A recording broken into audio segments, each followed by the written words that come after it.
There's some sort of connection between if you want to build a home for God, you gotta rest first. You gotta live in a higher plane. Okay, so picture this. It's the day after Yom Kippur, the first Yom Kippur in history. The time that we had finally been forgiven for the sin of the golden calf, our unfaithfulness to God. God says, I'm still going to forgive you. And Moshe then recommands us about the construction of the temporary dwelling home, the Mishkan, the tabernacle in the desert. And the Torah describes in great detail about our financial participation, men, women, children, everybody coming and giving their resources, their funds, their jewelry, so that we can build this beautiful home for God in the desert.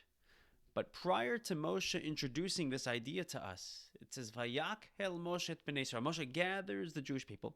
And prior to telling us about the construction of this Mishkan, of this dwelling for God, of this temple, he first tells us about the commandment of resting on Shabbos, as if to say there's a connection between building a home for God and Shabbos. And on a very basic level, Rashi points out that the connection is whatever you're going to do to build that home, 39 various work activities to build this home for God, don't do it on Shabbos, rest on Shabbos. So they're juxtaposed together. There's some sort of connection between if you want to build a home for God, you got to rest first. You got to live in a higher plane. The Mishkan, the tabernacle, the temporary home for God is certainly not limited to the physical structure that it took, but it is actually indicative of a structure that we're supposed to build in our own lives. The Torah says, make for me a sanctuary and I'll dwell in them. Commentaries point out, in them, not in it.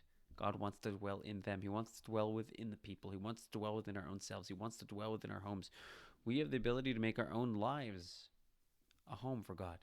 And we have tools for that. That's the Torah and the mitzvahs. Because when we engage in Torah and mitzvahs, when we study God's values, our mind becomes more godly. When we practice God's values, our hands and self and person and environment become more godly. We incorporate God's will and God's wisdom into every part of our lives. But how am I supposed to do that? I'm a human being.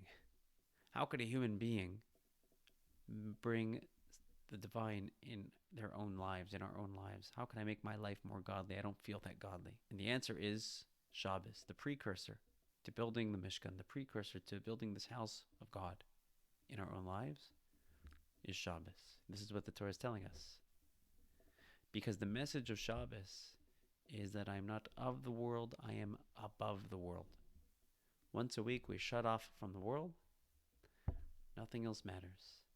The whole world is just quiet and we're connecting to a deeper part of ourselves. We're connecting to God, we're connecting to each other, there's community, but we're also connecting to a deeper part of ourselves. This is what our sages in the Talmud refer to as the neshama yesera. On Shabbos we have an extra soul. What does that mean? We have an extra soul on Shabbos, an additional soul. The way the Alter Rebbe, Rabbi Shneur Zalman of Liadi, explains this in his writings, we have a higher consciousness on Shabbos, a higher level of awareness on Shabbos, or at least the potential to have a higher level of awareness on Shabbos. When Shabbos ends, we send the spices, the besamim, to calm us down from losing that higher level of awareness. But the truth is we have the ability to channel this higher level of awareness into our week. What is this higher level of awareness?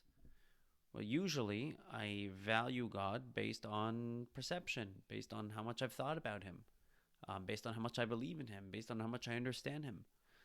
But on Shabbos, Kabbalah refers to Shabbos as the Aliyat HaOlamot, the elevation of the world. The world operates on a different level on Shabbos. There's a certain intimate connection that we have with God on Shabbos. And our passion for God, at least potentially, isn't just to the extent that we understand or appreciate it, but it comes from a much deeper place, a much more innate place, from the soul. That's the neshama yesera, the extra soul on Shabbos. That's why on Shabbos we have this ability to shut off from the world, connect to a higher consciousness. The Kabbalists explain that the word Shabbos has the same letters as tashuv, to return. On Shabbos we're returning ourselves to this higher space. And when we operate in this higher space, we can come back to life after Shabbos, and we can efficiently build. We can efficiently build this world as a home for God. We can realize that our mitzvahs and believe that our mitzvahs have a real impact. Our Torah study has a real impact. The deeds we do have a real impact in making this world a better place. If we want to make this world a better place, a more divine place, a more sacred place, we have to realize once a week on Shabbos, we are not of the world, we are above the world. There was a Yid who was struggling in his business, and he asked his Rebbe for a blessing. The way he worded the question, he was sort of implying that he was struggling with shutting his business on Shabbos. And his Rebbe understood this. So his Rebbe tells him, I'll make a partnership with you. I would like to purchase 15% of the business, a seventh of your business. I want to be 1/7 partner. Sure, what an honor. They signed the contract, and the Rebbe tells him, my first order of business, we're shutting down on Shabbos. He says, how can we do that? We're not going to make any money. That's my busy season. He says, trust me, I'm 1/7 partner. I'm choosing my 7th to be on Shabbos, and that's when we're shutting down. And he ended up shutting down, and his business flourished. He had a hard time seeing how shutting down a business can actually enhance Shabbos. But there's countless and countless stories. And the Rebbe was able to see it, and the Rebbe was able to get him to see it. The moment we take advantage of Shabbos, and we're not just shutting down from the world, we're connecting to this higher consciousness, to this higher soul, we can come back to the week with a mission, a sense of mission of, I'm here for a purpose. I'm not just here to survive, to get to the next Shabbos, but I actually have something to offer to my week, to inspire my week with. That's my story, and I'm sticking to it.